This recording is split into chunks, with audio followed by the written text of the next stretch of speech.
നാളെ ജൂലൈ 4 അമേരിക്കയുടെ 250-ാം ജന്മദിനം.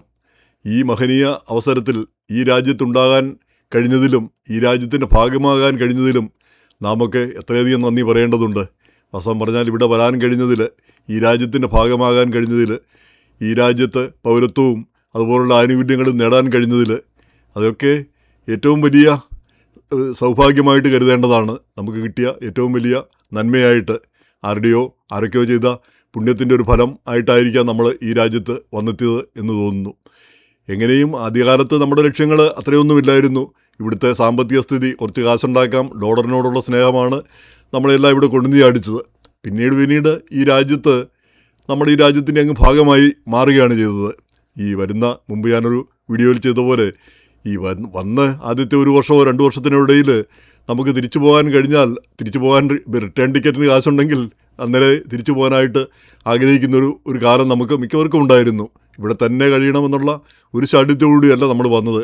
പക്ഷേ വന്ന് ക്രമേണ ഈ രാജ്യത്തിൻ്റെ മഹത്വവും ഈ രാജ്യത്തിൻ്റെ സ്വാതന്ത്ര്യവും ഈ രാജ്യം നൽകുന്ന നന്മകളും ഇതിൽ നമ്മൾ ആകൃഷ്ടരാകുകയും ഇതിൻ്റെ ഭാഗമാകുകയും ചെയ്തു.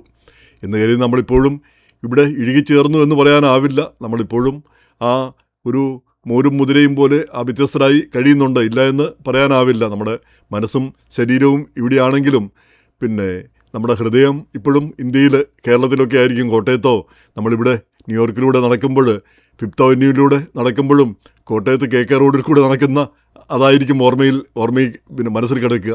അപ്പോൾ അത് സ്വാഭാവികമാണ്. നമ്മൾ വന്ന വഴികൾ, അതിൽ നിന്ന് നമ്മുടെ ഒരു മോചനം അത്ര പെട്ടെന്നൊന്നും ലഭിക്കുക എളുപ്പമല്ല. പക്ഷേ 2ാം തലമുറയ്ക്ക് ആ പ്രശ്നമില്ല. അപ്പോൾ ഇങ്ങനെ നമ്മുടെ സമൂഹം ഈ രാജ്യത്ത് ഇഴുകിച്ചേരുകയും പൊതുവിൽ നല്ല ഒരു സമൂഹമായിട്ട്, മാതൃകാ സമൂഹം എന്ന് തന്നെ പറയാം.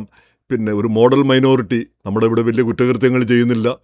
ആകപ്പാടെ നമ്മുടെ ചില വിഭാഗക്കാരാണ് കുറച്ച് സാമ്പത്തിക കുറ്റകൃത്യങ്ങൾ ചെയ്യുന്നത്, അല്ലാത്തവരതും ചെയ്യുന്നില്ല. പിന്നെ ഉള്ളത്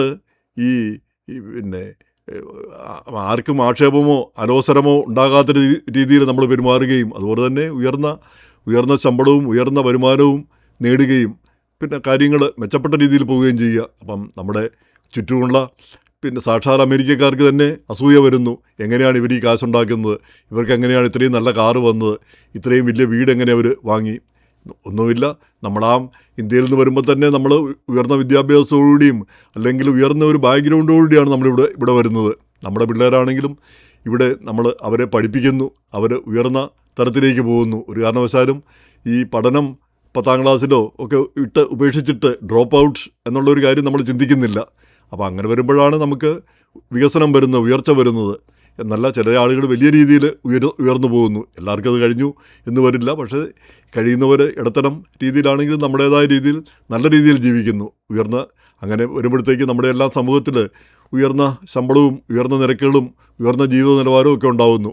അപ്പോൾ ഇതുകൊണ്ട് ആ മോഡൽ മൈനോറിറ്റി എന്നുള്ള ആ ചിന്താഗതി വന്നു. വിദ്യാഭ്യാസ കാര്യത്തിലാണെങ്കിലും എല്ലാം ഒരു 70% ഇന്ത്യക്കാർ, അമേരിക്കയിലുള്ള ഇന്ത്യക്കാർ ഡിഗ്രിയെങ്കിലും ഉണ്ട്. മിക്കവർക്കും പോസ്റ്റ് ഗ്രാജുവേഷനോ അതിൽ കൂടുതലോ ഉണ്ട്. അപ്പോൾ അങ്ങനെയുള്ള ഒരു സമൂഹമാണ് നമ്മുടേത്.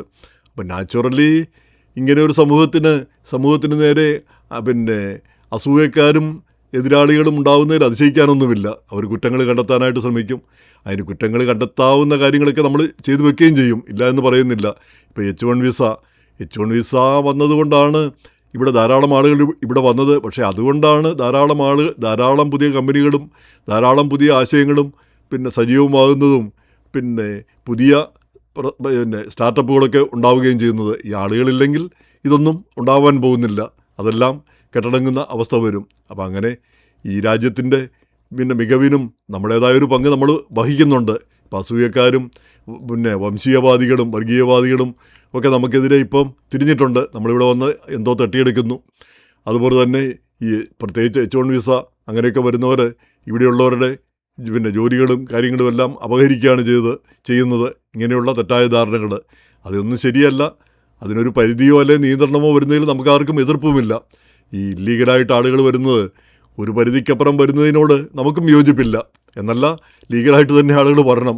ഇല്ലീഗലായിട്ട് വരേണ്ട കാര്യമില്ല. എല്ലാ രാജ്യവും അതിർത്തി സംരക്ഷിക്കേണ്ടത് തന്നെയാണ്. പക്ഷേ ഇവിടെ താമസിക്കുന്നവരും വർഷങ്ങളായിട്ട് ഇവിടെ താമസിക്കുന്നവരും ഈ രാജ്യത്തിൻ്റെ ഭാഗമായിട്ടുള്ളവരും കുറ്റകൃത്യങ്ങളിലൊന്നും ഏർപ്പെടാത്തവരും അവരെയൊക്കെ നിർബന്ധപൂർവ്വം വിലങ്ങ് വെച്ച് അല്ലെ ചങ്ങലക്കിട്ട് കൊണ്ടുപോകേണ്ട കാര്യവുമില്ല. അവർക്കിവിടെ ജീവിക്കാൻ മാത്രം വലിപ്പമുള്ള രാജ്യമാണ് അമേരിക്ക. അപ്പോൾ ആ ഒരു വലിപ്പം, ആ മഹത്വം അമേരിക്ക നിലനിർത്തണം. ഇവിടെ ഇത് എല്ലാവർക്കും കൂടിയുള്ള ഒരു രാജ്യമാണ്. ഇത് നേരത്തെ വന്നവർ അവർ കെട്ടിപ്പടുത്തതാണ് ഈ രാജ്യം. അതുകൊണ്ടാണ് നമ്മളിവിടെ വന്നത്. അതില്ലെങ്കിൽ നമ്മൾ വരില്ലായിരുന്നു. അപ്പോൾ അങ്ങനെയാണ് എങ്കിൽ കൂടി ഇവിടെ വന്നവർ അവരാ തുല്യ അവകാശങ്ങളും തുല്യമായിട്ടുള്ള രീതിയിലുള്ള ചിന്താഗതിയിലാണ് നമ്മളൊക്കെ പോകേണ്ടത്. ഈ രാജ്യം മുന്നോട്ട് പോകേണ്ടത്. ഈ രാജ്യത്തിൻ്റെ എന്തായാലും അങ്ങനെ തന്നെയാണ് സതുദ്ദേശത്തോടെ ചിന്തിക്കുന്ന 99% ആളുകളും മുന്നോട്ട് പോകുന്നത്. വളരെ ചുരുങ്ങിയ 1% പേരൊക്കെ മാത്രമാണ് ഈ വംശീയതയും വർഗീയതയും ഒക്കെ പറയുന്നത്. പക്ഷേ അതാണേലും മതിയല്ലോ. വെള്ളത്തിന് ഇത്തിരി പോയിസൺ കലക്കിയാൽ മതിയല്ലോ, അത് ദോഷം വരുന്നു എന്ന് പറയുന്നത് പോലെ. എങ്ങനെയായിരുന്നാലും ഈ രാജ്യത്തിൻ്റെ സ്വാതന്ത്ര്യത്തിലും അതിൻ്റെ തുടക്കകാലത്തുനിന്നും നമുക്ക് ഭാഗമാക്കാൻ കഴിഞ്ഞില്ല. അത് 250 വർഷം മുമ്പത്തെ കാര്യമാണ്. നമ്മുടെ മുതുമുത്തച്ഛൻ്റെ ആ കാലമാണ്. അപ്പോൾ അത്രയും പിന്നിൽ നമ്മളൊക്കെ ജീവിച്ചിരുന്ന ആ നാട്ടിൽ നിന്നാണ് നമ്മളിവിടെ വരുന്നത്. അപ്പം നമ്മളെ ഉൾക്കൊള്ളാനും നമ്മളെ സ്വാഗതം ചെയ്യാനും ഈ രാജ്യം മഹാമനസ്കത കാട്ടി.